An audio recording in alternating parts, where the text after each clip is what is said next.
Hi, Greg here, and I'm going to give you an introduction or an overview to ePortfolio. Full kudos to Avi Luxembourg, who did all the work here basically, and I'm just along for a ride and we're working together. So, understanding your portfolio. I'm not going to read out everything that's here, obviously, that'd be a waste of time for all of us, but I do want to give you a bit of an overview and maybe some of my insights. So, understanding your portfolio, what we'll do today. Then there's the learn and building of the portfolio and the development and the design. And these two go hand in hand. So, in terms of what is the portfolio, there are three basic types: a developmental or process ePortfolio, where you demonstrate development over a period of time while you're in the VIU Education Program; an assessment ePortfolio, whose purpose is to demonstrate competency as defined by program standards and outcomes; and finally a showcase EP, where you demonstrate your best work and some of the skills that you've honed over the years with us. Your e-portfolio will be a hybrid or a collection of all three types of these. The context for this, it's designed to be an individualized representation of you and your achievements while you're here with us.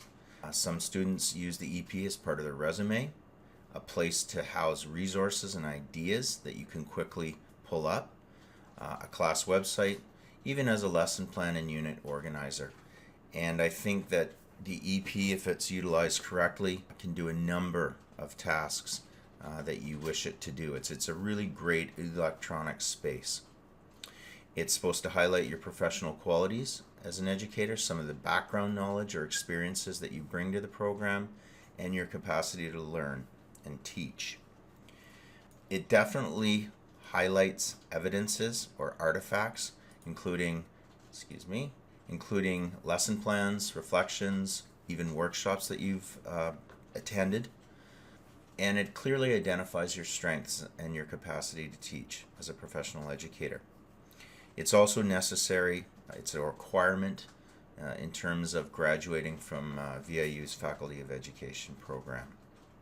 And within this ePortfolio, you will have to demonstrate or show artifacts that support each of the 8 BCTRB standards. Content of the EP. You do complete various assignments required by instructors while you're here, and then you basically house them within the ePortfolio, if you like. As Avi has pointed out here, I believe both of us would work hard to get the ePortfolio mostly the structure, if you like, completed, and probably half to 2/3 of your standard work, BCTRB stuff, done before you're in your year 5. And that way it's sort of, you're just then filling or adding things in later on. The other program requirement, of course, is your credo or your frame of reference.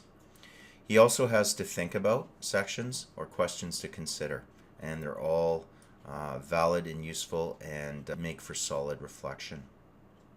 He's got a section here to think about regarding goals, and again, I really like what he's done here. He's given you a really, really great example of a job interview with an administrator, and the whole notion of this ePortfolio is that it's very deep and it actually uses media to bring to life who you are.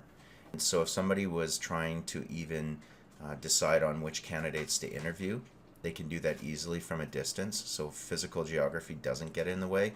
And it also, of course, lets them see, he's used the example of assessment here, and so they want to see what this person knows about assessment, and you could show that to them. So I think there's some really great opportunities there for you to really reflect or show your learning, your skills to possible employers. I think that's probably loads for now. There's lots that you can read here, and I don't want to go too long or be too verbose. Down at the bottom, Avi's got some great links here for you to have a look at and some student examples. And I really always think that exemplars or sort of guided practice are really useful for us as educators so that we get a sense of what's going on. Thanks for listening.